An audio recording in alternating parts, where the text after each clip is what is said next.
want to fend for myself, and I want to build people up for them to fend for themselves. Mr. Brian McAlister, welcome to the show. Thanks, Clark. Been looking forward to it. I was just saying before we went on that I got my notebook out to look at my notes from our call from months ago, and I have 5 sentences. Your story had me fascinated, so I didn't want to bother writing stuff down. I was just listening to you. So, well, good. I hope it comes out as fascinating now, but it should. It's just what happened, the way it happened. You know, to get a message in life, we have to go through a mess, and you sure went through a mess. Absolutely. Most of it of my own making, but I didn't know any better at the time. Just to give you a little plug here, you have a app called mymentalhealth.org. Yes. And that's for individual users, and for business users, you have VRS Freedom 365. Just as we start, tell us what those two things do and what they are. Everything that I do in my life is really made to produce results, positive results for the individual user. Both these apps are a full year program of self-guided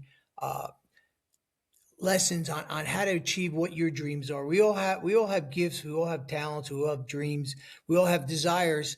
Most people have no idea how to go about achieving them. So this is really step by step. It's all video driven. It's question and answers. It's interactive. And by the time you're done with this 1 year program, you'll know more about yourself than sitting on the psychiatrist's couch for 20 years. And it's all done in the privacy of your own home. So you can sit there and be totally honest with yourself, and nobody has access to any of the material but you. Everything is military grade encrypted. Nobody can get into it. Your own password protected device is the only way to get into any of the information. So it's an amazing, amazing program. We've had hundreds of thousands of people use it. The results are just off the hook. We even have treatment centers and medical facilities that have used it. Everything from the Department of Corrections, and then of course our commercial businesses who are always trying to help their employees and improve their mental health. They use these products, so it's been pretty exciting. For a guy from Kearney who really had no idea where he's going in life, it's amazing how life just takes you down a path if you're willing to go down that path. Get over your fear of becoming what you want to be. Who is this designed for? Like someone battling addiction, someone battling mental health, or someone just lost in life? I directed the initial content towards people who are struggling with addiction. Like, you're sober, what's next? I've been around, I'm sober myself for 35 years. I'm a recovering alcoholic and drug addict, which is a miracle in and of itself. And I designed this because people get sober and then they never figure out what they want to do. I got sober at a place called Sunrise House, and then I wound up in this little place called the Pyramid Club in a town called New Jersey. And I went in there and I was out of my mind. I had been almost a 2-decade-long drug addict and alcoholic, and I saw people who knew how to get sober, and they were really nice people and they helped me. But I didn't want their life. They still didn't know what they wanted to do. They had no career. They had no goals. They had no their bad relationships, all these other things. And I'm an addict. I like more. That's kind of like the thing that the more genes in me. So I developed this program to help people discover deep down inside, what makes you tick? Why are you here? What is your purpose? And then not just say, okay, yeah, I've had this great epiphany. How do I take this to the street? How would I work that into my career, my relationships, my finances, my life? Because it's all the same stuff. And it's amazing. I've done it myself, and you'll hear my story. It's a pretty crazy ride, but it's a miracle that can be taught, learned, and duplicated as we do it all the time. If I plug into your app, what are some of the headlines or guidelines I'm going to find? Am I finding 12-step programs? Am I finding therapy rooms? What are some of the main headline spaces I would find in there? Well, for starters, every day when you wake up, there's the daily tip. And the daily tip's just like a 30-second to 60-second video on, it could be anything. It could be on finances, could be on relationships, could be on work, could be on career, could be on recovery from addiction, could be on anything. And the idea is start your day in a positive way.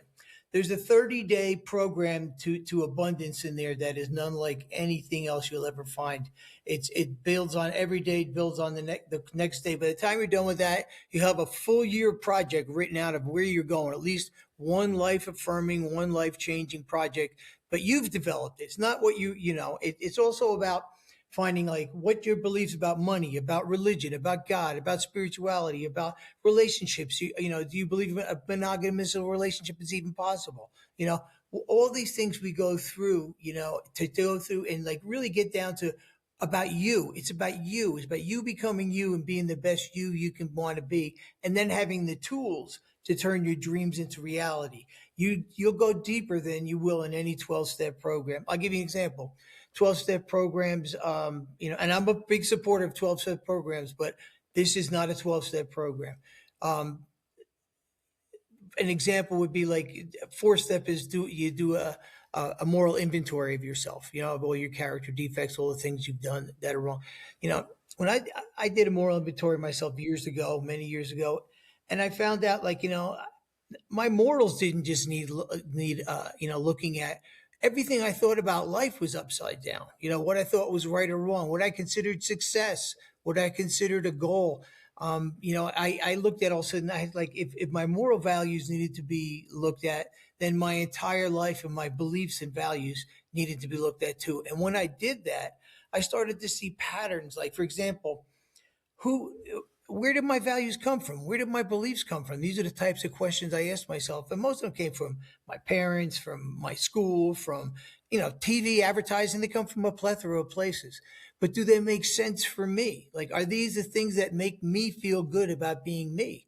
And what I discovered is most of my values and my beliefs were hand-me-downs from somebody else. Then I asked the next question, who? You know what I mean? So I start going through this process. A lot of the process I've learned over the last 35 years has been unlearning things that people who loved me told me that really weren't true. You know what I mean?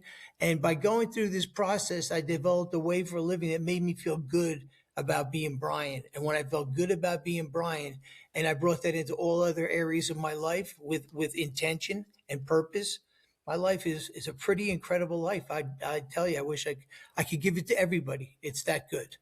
So if I'm looking for a morning routine, a nighttime routine, daily habits, if I want to explore various spirituality, exercise, nutrition, just my whole being, that's all in there. It really is all in there. There's over 600 videos in there alone on all types of things, lifestyle, and it's all directed on you. It's not really looking at anybody. For example, are the people who gave you all these values and beliefs and the rights and wrongs and what life's all about and what you should be going for and what goal is, and money, for example, you know what I mean? Are the people that they're taking advice from getting the results you want? And when I looked at that, the answer was no. I'm taking advice from friends and family members on how to be successful, for example, or how to make money, who are broke. I'm taking marriage advice from people who are not in good marriages. I mean, these simple things you would think like I would have thought of earlier, but I didn't. But by going through this process, I was able to develop a rule book that worked for me and drew out my personal goals. I'll give you a quick example. We had a guy, I used to own, up until 23, I owned the Full Recovery Wellness Center, a treatment facility in Fairfield, New Jersey. And, part of our drug and alcohol treatment is we put people through we gave them this app and they got to work with this. And again, the results were phenomenal. And like, for example, this one guy was there, and I can give you 20 examples, but this just popped in my head. He shows up at our place and, he's all banged up and, he has to detox and we get him off of everything. And we have tons of reading material in this place. And I'm watching this guy as he's sitting there. He's a young fellow. He's a nice looking guy. He's about 30. He's burning through books. I mean, literally burning through. I've never seen a guy read at the level of this gentleman. So he was arrested doing some pretty incredible things, butt ass naked. Just, the police frowned on that, that kind of deal. And he winds up, in the psych ward. That's where we got him from. So as we're talking, I said, "You seem like a pretty bright guy. What's your story?" He goes, "I should be bright. I got a master's from the London School of Economics." I'm like, "What?" You know what I mean? So we start talking. I was like, "Well, what's your story? What do you do?" And he says, "Well, he's a Wall Street whiz. He's 30 years old. He's wealthy. He's got all this stuff going." I said, "Really? What made you decide to get into Wall Street? Do you like finance?" He goes, "I hate it." I'm like, really? Well, what are you doing it for? And he starts telling me a story. Well, growing up, his mom told him the only way to be successful is to make a lot of money and be on Wall Street and all this stuff. So I said, okay, well, what else is up with your life? You have a spouse or anything? No, I'm divorced twice already. I said, really? He goes, yeah, yeah. Well, what do you think happened with there? Well, I don't know. And I said, who'd you talk to about wedding, marriage advice? He goes, my mother. My mother loves me. You start to see a pattern here, So I said, what's your mother's story? Well, she's a landscaper and she's been divorced 4 times. I'm like, well, if you'd like to be a landscaper and be divorced 4 times, maybe you should continue listening to mom. It doesn't mean she doesn't love you, but maybe her advice isn't good for you. If for your situation. So we went through this process. And it winds up, he likes working outside. He likes working with people. He hates being in an office. He's sitting there self-medicating because he's not being true to himself. He's really miserable. He's making tons of money, but he's the most unhappy guy you want to meet. So he winds up, he graduates our program. He sticks around for a while. I'm still in touch with him, and it's been years. He winds up marrying a woman in Morocco. He goes to Morocco, becomes an environmental well driller. Right, you know what I mean? So now he's doing this whole deal, and he's having a blast over there. But then he realized he doesn't like the financial system over there, so he comes back to New Jersey, starts another business. But he's brilliant; he can do anything he wants. You know what I mean? And he winds up taking the woman back. He marries now probably 7, 8 years, got a couple of kids, starts a business and has like 20 guys working for him. They're putting in like MRI machines in hospitals and stuff. He says, and I've never been happier in my life. He goes, I'm not making billions, but I'm eating really good. I'm having a great life. I love what I'm doing. I'm in a group environment with a team of guys I like working with and all this stuff. So that's part of the point. What are you meant to do? Because somebody else, I was raised a Catholic. I was given this dogma all the time, as to what spirituality was. It did nothing for me. You know what I mean? So the idea is with this product, you go deep inside and you figure out what makes you tick, where these ideas come from, what you want to keep, what you want to do. You're an adult. You can choose now which relationships, which reality you want to have. And then it gives you actually tools to move forward. It's not like this great epiphany. Now I know this. I'm wonderful. No. How do I take it to the street? That's what this is all about. Measurable results. Yeah, I hear nonstop. I mean, from people online and from people in my daily life who I don't know what my purpose is. I don't know what my meaning is. I don't know what I want to do. I don't know where to turn. I don't even know how to start. So it sounds like this would show them who they are, peel away the layers that have built up that your family and society put on you, and get to the core of who you are and who you want to be.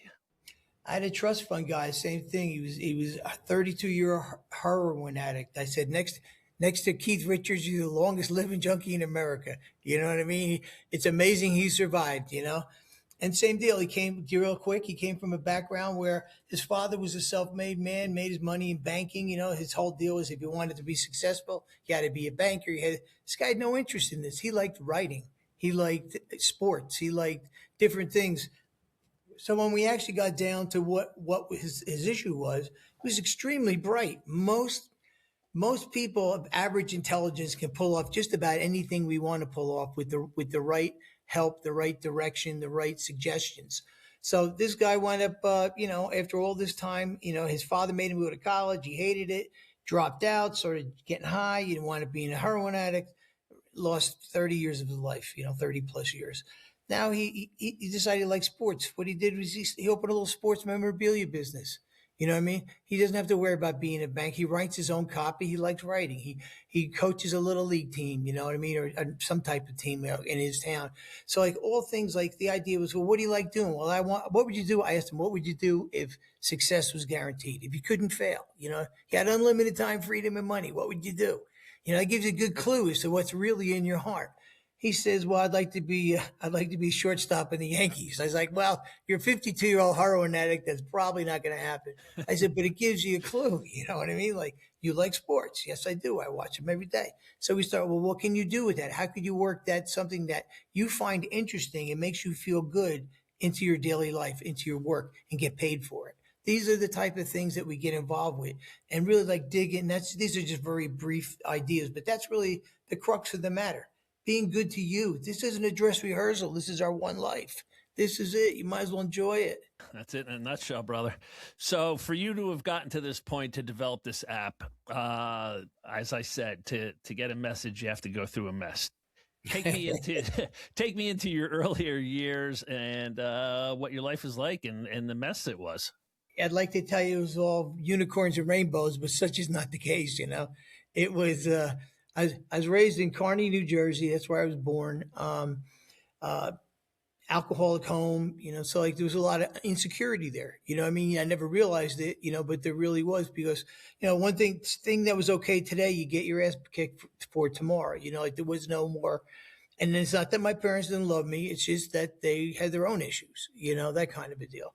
So I wound up going to a Catholic school for a while, and I was expelled from that school, which really gave me a great resentment towards organized religion, towards God, all this other stuff. You turn the other cheek, crap you're teaching me, and then you throw me out of my head, which was me playing victim, to be quite frank, because the things I was doing or they wouldn't be acceptable anywhere. I'm selling dope, I'm getting laid, I'm doing all these things in a Catholic school, like that shouldn't, that was frowned upon. That was their deal, you know what I mean? But I was always an outside the box thinker, and the more people tried to put me in a box, the more I try to force my way out. I've discovered since then that substance users, as a rule, have one characteristic, and it's defiance. They hate to be told what to do. That's why you can lock them up, you can arrest them, you can divorce them, you can do it, and they're still going to say, I'm going to do just what the hell I want to do. The best way you get an alcoholic or an addict to do something is to tell them to do just the opposite. You have a better chance of success. So I get thrown out of this school, and now I'm like, great, screw you, I'm on my own. I have my own. The world is my oyster. I'm going to do what I want. And, I had been working through school at a factory down in the dumps in New Jersey, and it was a huge contract machining house. And, most addicts and alcoholics are a pretty quick study. And I realized that here I am buying my drugs off of guys who are, in their 20s and 30s. Like, why am I paying them? Why aren't they paying me? Kind of question, asking myself interesting questions like that. So I started observing, and I figured out how to, sell drugs to pay for my habit and do all this stuff.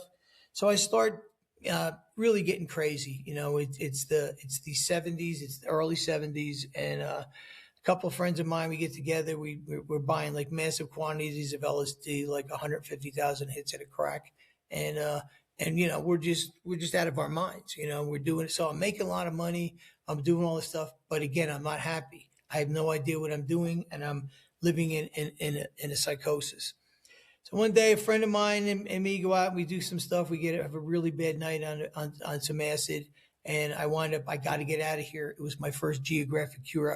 I didn't realize at the time I was running, but I was running. So I'm 17 years old. I want to hop in a plane in Newark, New Jersey, and I come down in Phoenix, Arizona. I don't know anybody in Phoenix, Arizona. I didn't even know. Back then, Phoenix was a small town. They used to land you outside, and you just have to walk outside down the ramp. It wasn't like the big international airport like they have now. So I wound up going there to run away from myself. And within 3 weeks, I found the exact same crew I was with in New Jersey. I moved, but nothing changed because I didn't change. So I wound up, I moved in with these two guys back from Vietnam, and they became my heroes. They really were. I really thought they were the most amazing guys in the world. They lived in a house they were way ahead of the curve when it came to being a ripoff and a con man and a cockroach, but me as a kid, I thought this is outrageous. They had 9 names in the mailbox. None of them were theirs. They owned a house that I don't know where it came from. They owned 3 porno stores, selling rubber toys and dirty stuff. And I wound up running the night manager. I'm a kid. I'm sitting there selling stuff to perverts, and, so like I'm hanging there. So like now the next thing is they're going to Mexico, and they're they're flying in plane loads of drugs every Friday night into Apache Junction, Arizona. So now we're doing this. So things are just getting crazier and crazier and crazier. Next we're going to Morocco. We're going to smuggle opium and hash back from her. So it's just getting nuts and nuts. And like these guys, I thought they were really cool. Now I know they were just, I wouldn't consider that cool at this stage, obviously. But as a 17-year-old kid, I'm saying this is great. You know what I mean? And I had no idea where drugs were going to take me personally. But so their deal was one of their mottos was, we'll never steal anything from you. We'd rather have you give it to us. And I thought that was so deep because they just con you out of it. And like they did it over, they were running an illegal gambling operation. So I'm a kid and I'm just sitting there and watching all this stuff all the time happening, thinking, man, this is really cool, but I'm learning how to be a scumbag. I'm learning how to do this. And like I said, I was a quick study. So it winds up, I'm out there running stuff back and forth to New Jersey. And then I come back to New Jersey and I asked this young lady who I was dating in high school to marry me. I was all high. We were up at Buttermilk Falls camping out and under the stars. And I had just come back and said, why we should get married? You know what I mean? And she said, yes. And I was like, holy shit. Now what am I going to do? I'm 19 years old. So I married her. And I told her I was going to take her on the adventure of a lifetime. And I have definitely lived up to that billing. We bought a 59 Harley, Panhead, drove it around the country, camped everywhere, all over California, same kind of deal. But everywhere I went, I had the same situation. Like my whole deal was when things got bad, I jumped on the bike and I split. And back then there was no computer. So you could, if you had problems in this state, you could move to the next state, get it, become, a new license and brand new. Hey, I never had a license before. Here I am. I'm a young guy, So this went on and on and on for years. So, when we're 23 years old, my wife comes to me one day. We're living now in literally, it's almost a shack. It's way out in the desert in Arizona. So, my wife tells me she's pregnant and, she says, you got to grow up, you got to get a job, and I'm like, by now I'm up to my eyeballs in alcohol and drug addiction. I'm really, really not dealing with a full deck. I've been living this lifestyle since I was a 12-year-old kid. And, and I just have no interest. To show you how we're living, we didn't even have a phone. I had to go to a public phone booth out in the middle of the desert by a gas station to call my father and tell him that my wife was pregnant, and I told him I can't afford this. He said, if I waited to afford you, you wouldn't be here. Just suck it up, do what you got to do. You know what I mean? So I did. But I didn't realize just how bad things were, and that change wasn't going to be as easy as I thought it was going to be. By now I'm living in it's the cocaine days, and I'm living in a cocaine psychosis. I'm selling coke. I'm living on coke 24 hours a day. It's funny, but when I was in high school, even in our health class, they told us that cocaine was not addictive. You know what I mean? Like, I don't know who came up with that one, but it was actually in our health book. So by now I'm 24 hours a day. I'm awake. I'm living in a complete paranoia. I'm driving my Harley into the house and parking it in the living room. So I'm afraid somebody's going to steal it. I mean, like really totally irrational thought processes, and, now I got a 2-year-old son running around, and I'm living like this, and the people I'm bringing around, everybody's packing a gun. It's like, it's insanity. So my wife finally says to me, I've had enough of this shit. You know what I mean? Like, it's time you've either got to, sober up or we can't do this. I got to protect the kid. So, I had a choice to make. And the choice I made was to choose drugs and alcohol over my family. I said, it's been good. Because what was my move? My move, I never thought it was a fear move, but it is. I would run. I would jump on my bike and I would move on to the next green pasture. So the night before, I told my wife I was leaving. The night before I was leaving, I went out with a couple of friends, a couple of bikers. We're out in the desert at this shithole bar. And we got separated on the way back, and I had a horrific accident. I drove my Harley off this cliff in the middle of nowhere, 40 miles from anything, like total desolation. And I didn't even know what happened. I was in a complete blackout. I blacked out on my bike, I guess. And, I woke up on a helicopter. There was a helicopter, somebody, and I found out from the state troopers, because again, there was no cell phones back then, that a tourist from Minnesota was driving up the main highway. They pulled over on the frontage road to relieve themselves. And they just happened to pull over right where I was, down that hole, down the cliff, and see me and they drove, I don't know, 10, 12 miles to the first telephone they could find, and they called the state troopers. So I woke up on a helicopter. That's miracle number one in my life. Somebody found me. You know what I mean? Yeah. And it doesn't happen often. Then they fly me in. They bring me into Arizona. I'm coming out of my stupor. I have traumatic brain injury. It took almost 400 stitches in my head. I broke my back. I broke 6 vertebrae, snapped all my ribs. They're going to amputate my leg. I have still have 19 screws and plates in my leg. Fibia and tibia were shattered. All these things are on hands, feet, you name it, I broke it. Like Evel Knievel type wipeout. So they're going to, I'm in there and I'm screaming, yelling, because number one is I'm still high. I mean, I've been up for forever. Just snorting tons of coke, living on Jack Daniels. And I'm in that little room, where they have a little curtain, and screaming at the nurses and F you, and I'll be tap dancing out of here. I'm telling them, and, all this other shit. And they're going to tell them, we're going to take your leg off, asshole. You know what I mean? They ain't tap dancing anywhere. And all of a sudden they shut the curtain. And I had another little epiphany. First time in my life since I was in that Catholic school, I called out to God. Now, I thought I was an atheist. I really did. You know what I mean? I was, after that experience, screwed religions with, I called God, they're going to cut my fucking leg off. You know what I mean? Please help. And then all of a sudden they open the curtain back up and the ego comes back out and you scream and yell. Meantime, they got a hold of my wife, when I'm leaving, and another miracle. She shows up at the hospital. She has, I have health insurance for like another couple of weeks. That's all, because she hasn't taken me up her health insurance yet. So she puts me, she's talking to the doctors. She's trying to get them to save my leg. She's arguing with them, pleading with them. A doctor comes up to her who doesn't work in that hospital. He's there visiting somebody else. He hears this lunatic in the emergency room and sees what's going on with my wife and introduces himself. He says, I graduated medical school 3 weeks ago. 3 weeks. He goes, never operated on anybody, but this is my specialty. I think I might be able to save his leg. If you can get him stabilized and the infection doesn't kill him, you can, but I'm all full of dirt and all this stuff, He goes, send me to my hospital. I'll see what I can do. The guy, after a couple of weeks, they put me in traction. They put me on another helicopter. You think you're tough? The pain was more than I can even ever imagine and never want to imagine again.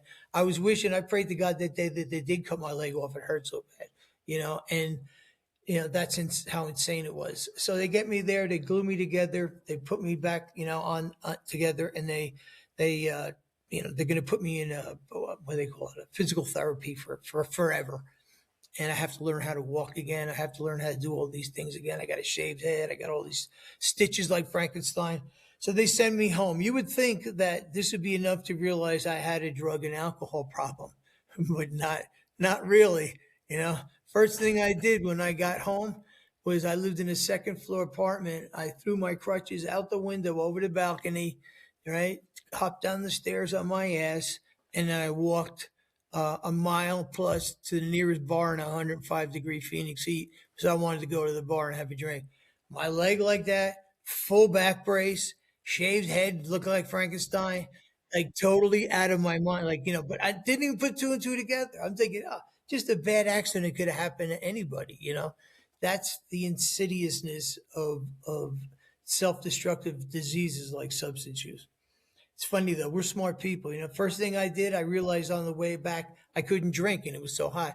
So I went home and I soldered up. I made a crutch a beer holder for each crutch, so I could stick a can of beer so I could stop on the way back and suck a few suds. You know what I mean? So this is the way we think. I even went and patented it. I was like, this, everybody's gonna want one of these. You know what I mean? So life went like when I was a kid. It was exciting adventure. I was making money hand over fist and everything. So by the time I came back from to New Jersey after that, about a year after that, I couldn't walk. I was a bum. I was unemployable. I was just, my poor family was with me still, dragging them behind me, old piece of crap truck that we drove a U-Haul back with. And I was praying for the end. make it open for the end because I forgot all about the God stuff as soon as my leg was saved, you know. And so then I'm in Jersey and I'm hoping to die. You know, we wind up in Sussex County. We lived in Belleville for a couple of years, and life just kept getting worse and worse and worse. So now it was good. My family was up in Sussex County, but I was basically living in a crack house. I was sleeping anywhere I could, couch surfing on the street. And one day I woke up behind an auto body shop in Nutley, New Jersey. Had no idea how I got there. Hadn't been home for probably 10, 12 days. My wife was already checking out again. She had had enough. And who could blame her? And I had an epiphany again. I walked out in the sunshine. It was August 2nd, and it was a hot day. I stunk. And all of a sudden, that whole bike experience flashed into my head. I was literally standing there, and the world was spinning around me. And I could see it all happening. I could see my wreck. I could see every stupid thing I ever did, all the horrible things I had done, the crazy things. And, you know, I started crying, and I asked God, please, second time. Remember when I asked him for help to save my leg? All of a sudden, things started happening. I said, please. It was like, kill me or cure me. I can't do this anymore. I keep waking up. I'm trying to kill myself, but I keep waking up. And that was the day I made it into treatment. I made it into a place called Sunrise House up in Sussex County, New Jersey. I was so high, I fell out in the parking lot. They literally carried me in under the armpits and brought me into the place. Like I was just that bad. And I didn't think I was, you know, I didn't think I was ever going to get sober. And it was funny because my wife had just been laid off from her job. Same deal. She had 1 week left on her health insurance. And we didn't know it. And I figured, hey, I'm dying anyway. If I owe them money, I don't care. I'm just going to go do whatever it takes to try this. So I spent you know a week in detox and 28 days total there. So 3 weeks after that, and I started clearing up. Like, and I started asking myself better questions. Like, you know, like how did I get here? Like, what happened to me? Like, this isn't what I planned for my life. You know, I didn't know then about the progression of addiction, that it's a progressive terminal thing. It always gets worse over time. But I asked myself a real good question. How did I stay sober for the last 28 days? Because I hated it there. I was the guy they wanted to get rid of. I hated everybody. I hated everything. I fought with everybody because I hated myself. You know, I was angry, pissed off. I hated the world. And so when I asked that question, how did I stay sober? The answer came to me by listening to somebody who already knew how to accomplish what I was trying to accomplish. I did what they did, the people who stayed sober, who worked there, and I got what they got, sober. How old are you at this point? A month before my 33rd birthday. So I was out there for a while. Yeah. And you started partying 12 years old? Yeah. So you got 20 years under your belt already. Yeah, 20 years. And I'm not talking passive drinking with my pinky out. I'm talking hardcore people. You know what I mean? Everybody I knew passed away young. You know, I just kept surviving. You know what I mean? And I didn't know why. You know what I mean? But I realize now that, you know, God had a higher purpose for me. I know you said, you know, you grew up in an alcoholic home, right? Mm-hmm. Was there any other abuse or any other trauma or just that dysfunction of the home life? It was physical abuse as far as dysfunction and things like that. You could never count on what was going to happen. I mean, my whole family was like that. You know, my uncles, my grandfathers, and it was just, I got a rule book for living that just didn't work. My sister, you know, here's an example. Like my sister was abducted when she was like 3, 4 years old and abused. And, you know, being a good Irish Catholic family is you don't talk about it. You shut it up. You keep it all in the house. Nobody says anything's wrong. You know, don't ask any questions. I was literally raised, don't tell on yourself. Your friends won't trust you. You always got to, whatever happens, you keep it yourself.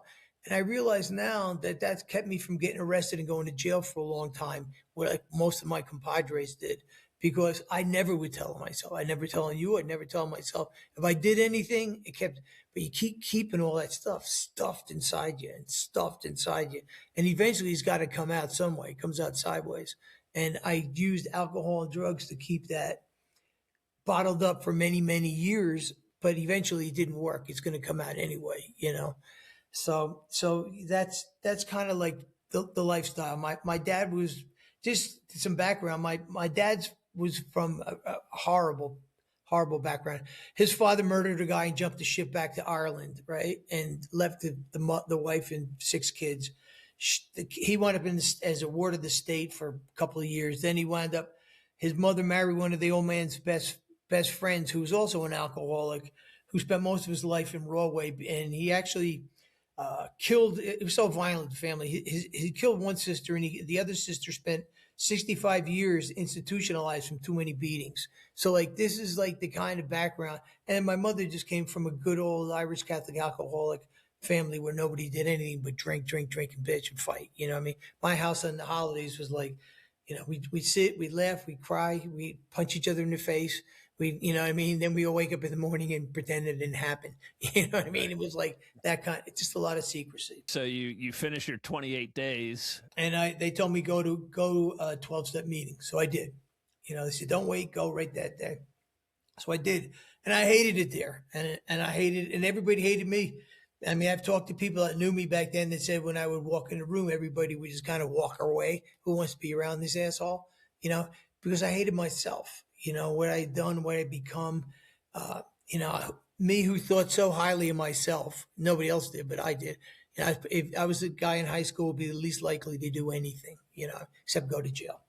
And but I kept coming. I had no other idea. So either I was at a meeting, a 12-step meeting at home, or at work, so I'm trying to work. They said, get a job, stay busy. So I get a job for this company, and it's a small company at the time. They have like 29 stores. It's called Home Depot. And they had 29 stores in the whole country. And I go down there, I start unloading trucks for them for minimum wage, and I'm doing this, and I hate it. It's cold in the winter, it's hot in the summer. And I'm seeing guys walk around who I should have in my back pocket. I'm thinking like guys like that I would, when I was younger, I would have been all over it. And now they're telling me how I'm going to live, how I'm going to work, what kind of money I'm going to make, how my family's going to live, And I'm thinking, what's wrong with this? So through somebody I had met in a 12-step program, I told them, about my frustration. I said, now I'm working 2 full-time jobs. I'm working 80 hours a week for minimum wage. I said, and I still can't make ends meet. My family's suffering for it. My wife's still hanging in there. He says, Brian, he goes, I've been waiting for you to ask me this. He goes, I've been seeing you struggle. And he goes, God gives everybody a certain amount of gifts. He goes, every single human on this planet has something that they're doing well, something that they have a purpose for, something that if they learned how to use that, their life would be complete, to be happy, be stable financially.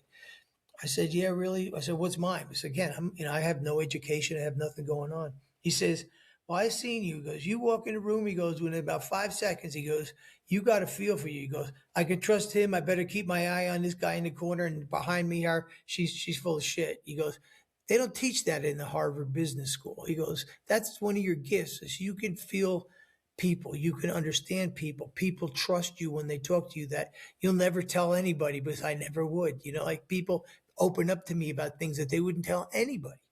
And he goes, that's one of your gifts. He goes, if you could figure out how to take that gift and put it into your work, into the business world, he goes, there'd be no stopping you. So I thought about what he said, and I figured I'm not happy with what I'm doing, so that's what I did. So rather than trying to undermine my boss to get his job, I went up to the lead man on the dock, and I said, listen, you seem to know what's going on here. I said, I'm sick of being broke. I want to get ahead. He goes, why don't we make a deal? He goes, what's the deal? I said, you teach me everything you know about your job, and I'll do all the work I can for it. And then you go to your boss and you tell him the same thing that I told you. And that's what he did. So I learned his job. He learned his boss's job. The boss got promoted. We both moved up. He learned his job. He learned his boss's job. Within a year and a half, I was, I made it. I think I started writing goals out. My goals were like, number one, I had to stay sober every day. But after that, I was going to be a millionaire. I had no idea. I'm making minimum wage. I'm 34, 35 by now. And, then I was like, the other thing is I'm going to be a millionaire. And then I'm going to have my boss's job. I hated this guy. There was 275 people working in the building. And he was a little dude who just used to rub me the wrong way. And, every time I saw him, I got pissed off. I'm like, I'm going to take his job. Within a year and a half, I had his job. By doing exactly, just learning from people, asking them. It's funny, I found by asking people what they know, if they're willing to help you, 99% of the people are willing to help you if you ask them. My ego always prevented me from doing that. I didn't want to look like I didn't know something. So I kept asking. So within 5 years, I'm running the Mid-Atlantic division for the Home Depot. I'm the regional merchant. I got 105 stores. I got billions I'm training people on how to, be a successful, entrepreneur and all this stuff for the company. And I'm getting stock options. I'm making money. I built my home in Stillwater, the one I told you about, right across the street there. All paid cash. I'm doing great. So being a typical alcoholic, now I'm patting myself on the back. Boy, ain't I pretty special? You know what I mean? I had never been so successful before. So now I'm taking credit for it. And then life has a way of hitting you with a bag of your own bullshit. I wound up having a problem with the company. We wound up in a lawsuit. I wound up having problems with my health. The back that I had blew out. I was paralyzed. Couldn't get out of bed. Was operated on. Did 10 months laying in bed again. My lost the use of my good leg, not my bad leg. My father-in-law wound up getting Alzheimer's. All these things start piling on. So now I have no income. I have I have health problems. I have family problems. I have all these things going. And what would I do? The first thing I thought was, right, the old tape started playing, run, right? Run to a drink, run to the bottle, jump, buy a bike and drive away, whatever. But I didn't. I made up my mind right then and there to ask a better question. What am I supposed to be learning from this situation? Why is this happening at this time? And I decided right then and there I was never going to look back. I went back to my 12-step group. I started getting things. My leg did heal. It's a funny story. When that happened, 2 weeks from the time it happened, my son was graduating college. That's another thing. He's the first guy in my family to graduate college. My son's graduating college, and we're going to go whitewater rafting down the Grand Canyon. That's what we're going to do. Incredible trip, Class 5 rapids, everything. So I lost the ability to do that because I couldn't get out of bed. They didn't know I had a 50-50 chance my leg was coming back. So after a year, I'm up and I'm moving again. I'm going. The doctor's like, you can't go. Class 5 rapids, that's bullshit. I'm an alcoholic. I'm defiant. I'm going. So I went with my son. So we landed in Vegas, right? We're walking around the airport, and there's this big guy wandering around, and I'm looking at him and notice he's blind. So I woke up to him. I said, hey, you need a hand. He goes, hey, mate, sure, I could use a hand. Oh, you're from Australia. Yeah. So I get him where he's going, and we part ways. The next day, we're going to take a puddle jumper up to the north rim of the Grand Canyon before they helicopter us into the canyon the next day. I get on this puddle jumper. There's somebody sitting in the plane. It's the blind guy. I'm like, what are you doing here? He's like, I'm going whitewater rafting down the Grand Canyon, mate. I'm like, what? You know what I mean? So we fly up to the canyon. We land there. I'm like, well, you want to pal around with me and my kid, So I throw him on a horse. I got on the back of an ATV. He's game for anything, this guy. I'm like, this guy's a blast, So next day they fly us into the canyon. So now we're going Class 5 rapids, water over your head. Like my son's like a college age athletic guy. He's barely hanging on, and I'm an old guy. I'm really hanging on. And this blind guy is laughing his ass off. He can't see anything. He's just going through the shit, having the best time of his life. He's wearing a camera. I'm like, what's in the camera? You know what I mean? He goes, well, when you see something, say bighorn sheep at 2:00, and I'll go and I'll take a picture. I'm like, well, why are you taking pictures you can't look at? He's like, well, this way I can show me mates back home where I've been. I'm thinking this guy is unbelievable. So I said, what's your story? We have 5 days floating down on this raft. Like, what's your story with the guides? He says he was 14 years old and he started going blind. He says, my father is an eye surgeon. He couldn't serve, coincidentally, and he couldn't save me. He goes, by the time I was like 16, 17, I was 100% blind. I was like, holy shit. He goes, it was horrible. I said, I can't think of anything much more horrible. He goes, yeah. He goes, I laid in bed for like 3 months, like total state of depression. He goes, one day my father walks in, rips the covers off, throws them on the ground and says, get the hell out of bed. He goes, you can be blind a long time. You better figure out what the hell you want to do with the rest of your life. I was like, wow. He goes, he had me in the yard. He's telling me to kick the soccer ball. I can't find the ball. He's telling me to run. I keep tripping. He goes, eventually I figured I like swimming. So I started swimming, and I started entering swimming contests. Look him up. His name is James Pittar, Pittar. I think it's two T's, and he's called the blind swimmer. He has like 200 and something world endurance records in swimming. He swam 275 miles of open ocean. He's the first blind guy to swim. I get chills talking about him. He's the first blind guy to swim around swim the English Channel and swim around the island of Manhattan. He's got all these incredible things, and he can't find his way across the room. He's like, he goes, my father made good sense. Like, I'm going to be blind a long time. This happened to me. There's nothing I can do about it. How am I going to take this and do something with it and still have an incredible life? I said, how do you know where you're swimming? How do you know you're in open ocean? How do you know where you're going? Because I got a guy in a rowboat, and the guy goes like, left, right, shark. He's like he's a maniac. I was like, wow. He goes, so here's a guy, he made such an impact on me. But here's the point. Had I not had my own health scare, had I not spent that year in bed, I would have missed the opportunity to meet James. Here's something that has come. This man came into my life and has changed the way I look at life. Whenever something happens to me and I start getting the poor me's, the poor Brian's, and feeling like something, life doesn't treat me fair, I think about this guy who is blind, and he's changing the world for the better. He travels the world alone, without a dog, without a chaperone. He says, I just count on people like you wandering up to me. I was like, wow. He goes, and don't be mistaken. He goes, people steal from me all the time. I said, really? He goes, yep. He goes, people, they'll steal from the blind. He goes, steal right from me. Because I seen him walk around and take a 20 out.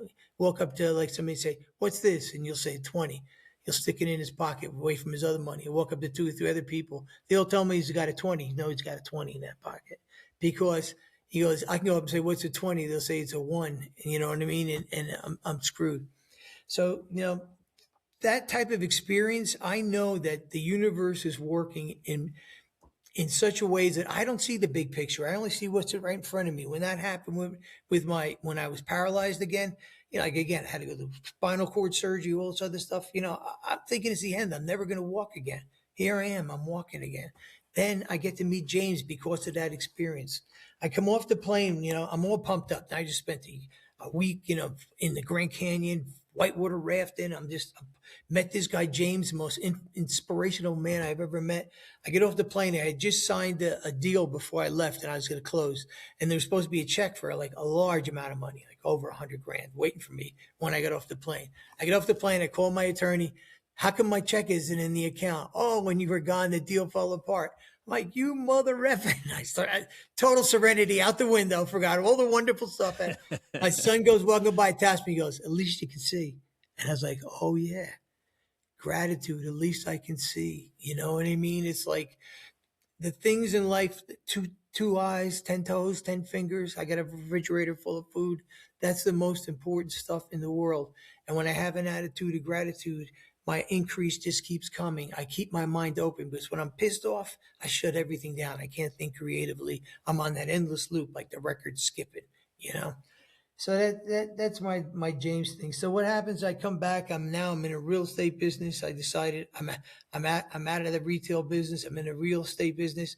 I'm buying and selling houses.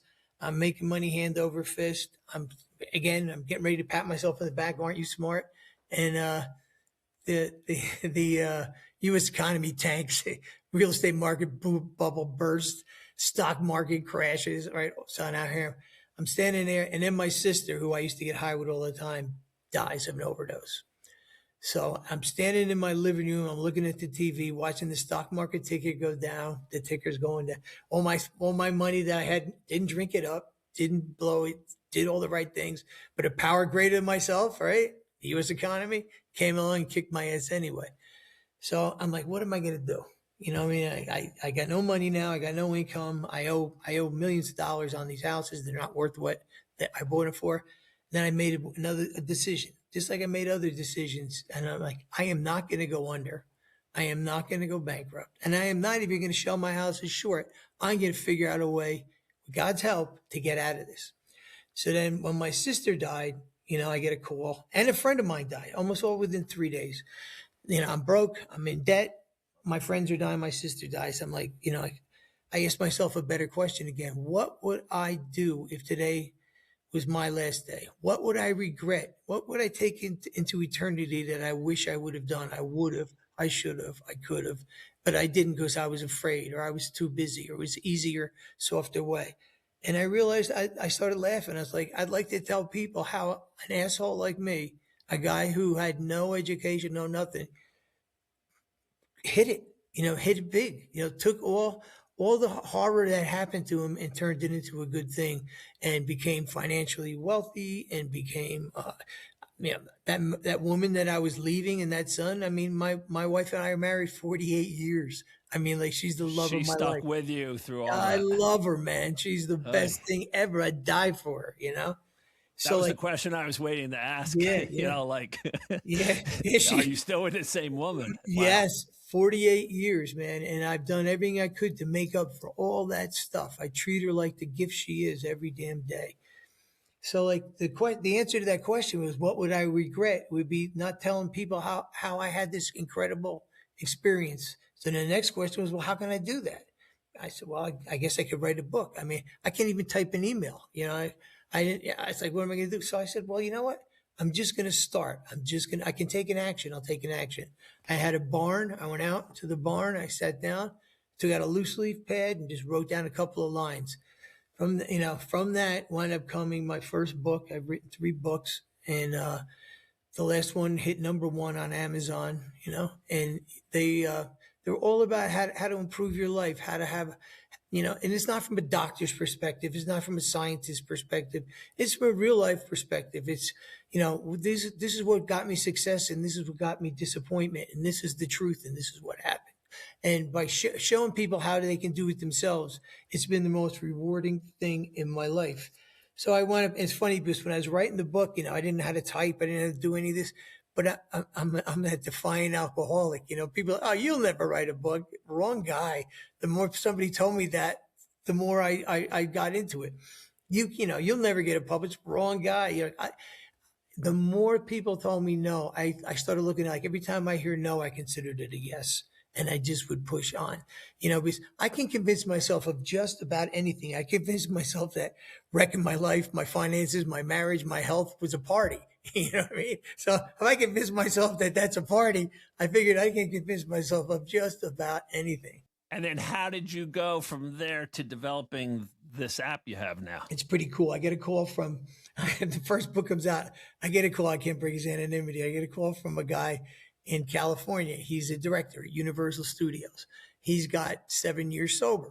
And he tells me, man, he goes, I just read that book he wrote. He goes, that program is incredible. He goes, and I'll tell you, this is my situation. I'm sober 7 years. I hate what I'm doing. He goes, I hate it, and I'm doing it anyway. He goes, I really want to go out and do independent films. I really want to go out and get it. But he goes, I'm just afraid. He goes, would you take me, if I paid you, would you take me through the program in your book? I'm like, sure. So now he hangs up. I'm like, what am I going to do to him? I'm going to put him in the Newton Holiday Inn for 3 months and take him through this program. Doesn't sound like it's going to work. So I get back to the praying thing, open it up to the universe, God, universe, whatever you think, whatever's out there, please, I really need some help. I'm trying to do something right, blah, blah, blah. I get a call the next day, no shit, from a realtor who I knew when I was doing the real estate business. Said, hey, Brian, I know you're not doing that anymore. And you know what I mean? I know you got your issues, but I just thought of you. There's this guy in Blairstown, New Jersey, and he's an insurance executive, and he's got this property, his 100-acre property, his mansion. He goes, it's spectacular. He goes, and his wife is, he goes, it's kind of like Green Acres. His wife tells him, either you move me back to Manhattan or I'm going to divorce you. So he's got to get out of this place. He just moves to Manhattan, and he goes, he'll make a deal. So I called the guy up. I make a deal with him. He gives me a no money down deal, and that becomes our first place, our first halfway house. So from there, I bring the guy in here. Now I got other people. Now I started attracting people. I didn't have any money. I was broke again. I'd advertised and everything. So we start bringing people in. Before you know, we have a full house full of people trying to get sober, working that program. Next, I wound up going down the state and getting a state license to be a treatment facility, and open that up down below. So through that, I meet all different types of people, and all the time, coincidences, happen to us every day. And I don't believe in coincidence. I believe they're really just a divine message, being anonymous, a message from God who's keeping his anonymity at the right time. Like, talk to this person, dummy. I just stuck him in front of you. You know what I mean?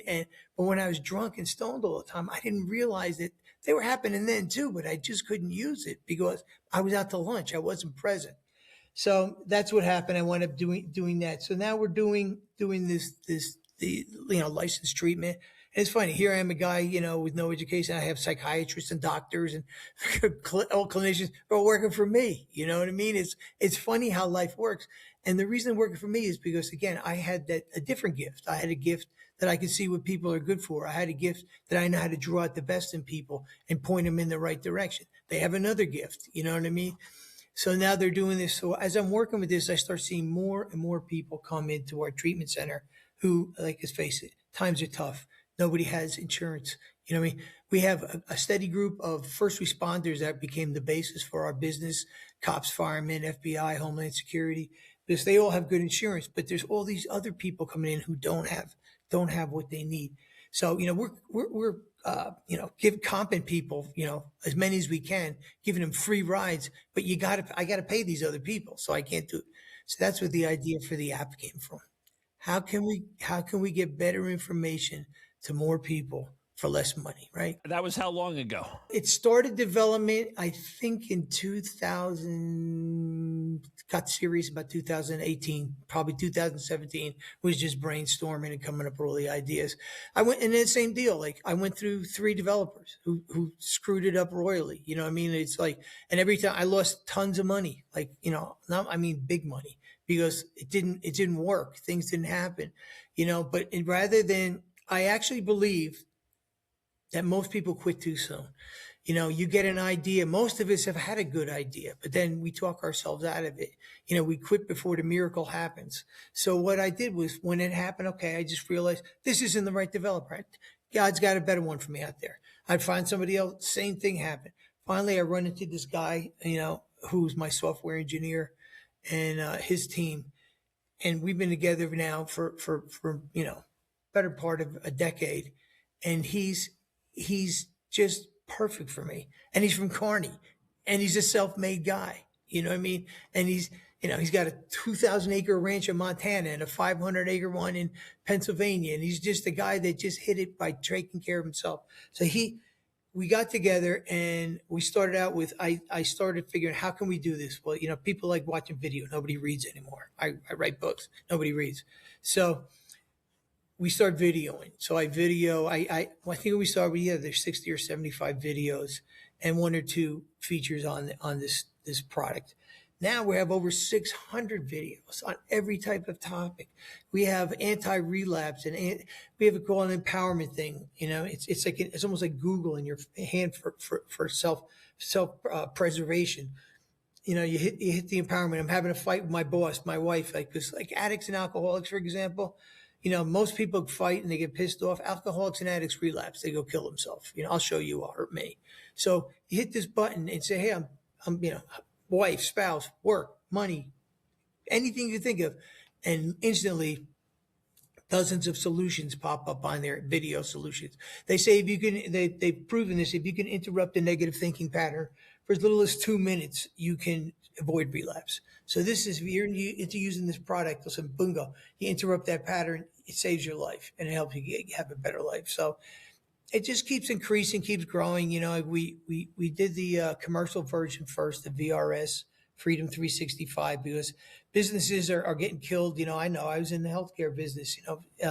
Insurance premiums are going up 5% a year. It's unsustainable. Like, to send somebody to treatment is $30,000 at a minimum. Right. So now you can get this. It costs you, 3 cents a day for a year. I mean, come on, what would you rather do? And it's 24 hours a day. Even if you did send somebody to treatment, you can come back in, you can give them this product. And the thing is, your boss can't monitor, he can't see what you're writing in there, but they can tell, depending on the relationship with the employee and the company, they could, say, okay, they can make sure you're using it every day, for example, that you're turning it on or whatever. But then we also, next we went to mymentalhealth.org. We started a nonprofit for people who don't have jobs because again, I was unemployable. You know what I mean? So we did that, and then this way people can get the treatment that they need, or at least get exposed to a lifestyle of sobriety and and just a quality life, a life of abundance rather than of a life of depravity, which is what I was living. So, that one's for free. You can download that for free for everybody, and I pay for that because, I've been given so many gifts in this life. I know it. I used to think, poor me, you know. Now I know that, I was saved for a reason. It wasn't because I was so slick and I was so smart. It's because there was a purpose for it all. And, even if it was just to tell somebody else how I got through it, and you can get through it too. And that's really where it's at. So that's kind of where I'm at right now. And things are, things are going good. You know what I mean? They could be better, but they're good. Fantastic, bro. Can you believe from where you were at that you have 35 years clean and sober? Isn't that amazing? It's crazy, isn't it? Yeah, really like I'm 13 and a half years, and like I just never saw that for myself. Like, why?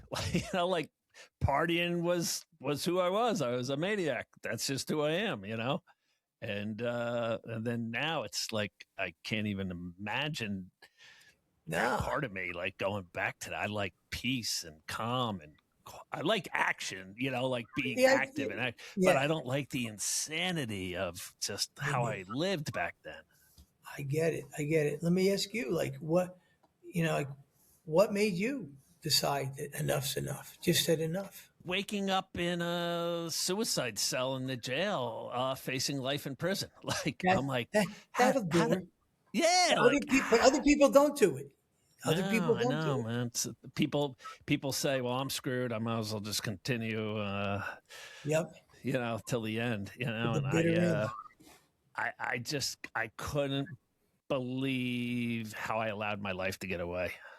And I just said, if I can ever get out from under this life sentence, I'm going in a whole new direction. God bless you, man. God did bless you. Absolutely. So just one more time as we close out, what's the name of the app so people can download it? The nonprofit app, if you want it, is mymentalhealth.org, not .com, .org, because it's a nonprofit. And if you would please be so gracious to leave a donation, we would appreciate it because, again, we're self-funding this thing. And that's free. Free. And then we have a one that's been available for the longer period, which is VRS Virtual Recovery System. That stands for VRS Freedom 365. Freedom 365 days a year. And the idea is, you can have what you want in life. You can have anything you want. What do you want? The idea is get down, get sober, get serious, figure out what it is. And then when you do what you like, I'll give you an example. Like when I was growing up, my whole deal was my family was like, if you could just get a job, with some healthcare benefits and hang on to it. Like whether it's a factory or warehouse, just do that. Fear-based. Like me, I just roll it out there. What's the worst going to happen? You know what I mean? I fail. So what? If I learn something, then it hasn't been a failure.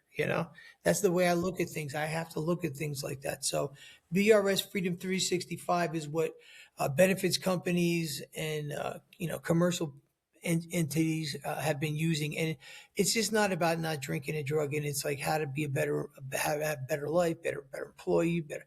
It's funny because companies don't, usually don't realize that 1 in 5 people in America right now, actual national statistic, meet the clinical criteria for substance use disorder. 1 in 5, 20% of the population, right? They're employed. They're working in your company, and so people don't realize these companies that someone with a substance use problem uses 7 times the healthcare benefits. That's driving your premiums up. Their spouse, this is one that got me, uses 3 times the amount of benefits because they're worried sick. You know what I mean? So all these things, like it's really in your best interest. You can take a product like this, which is really nothing, virtually nothing, a couple dollars a month per employee. And that's it. So the idea is you can do, and if you send somebody to treatment, now you're giving them an aftercare program that's with them 24 hours a day. Because I don't know about you, but when I was in early recovery, I was fine when I was sitting in a 12-step meeting.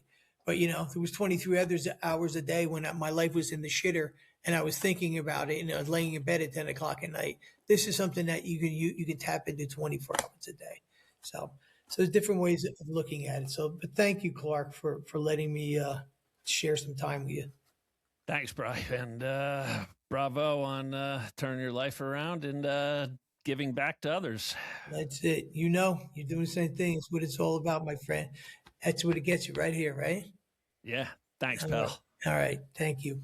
There you have it, everybody. If Brian can do it, I have guest after guest after guest that come in here who have just faced, horrible trauma, horrific upbringings, addiction, abuse, and have turned their life around. If they can do it, if I can do it, you can do it too. Don't give up. Peace.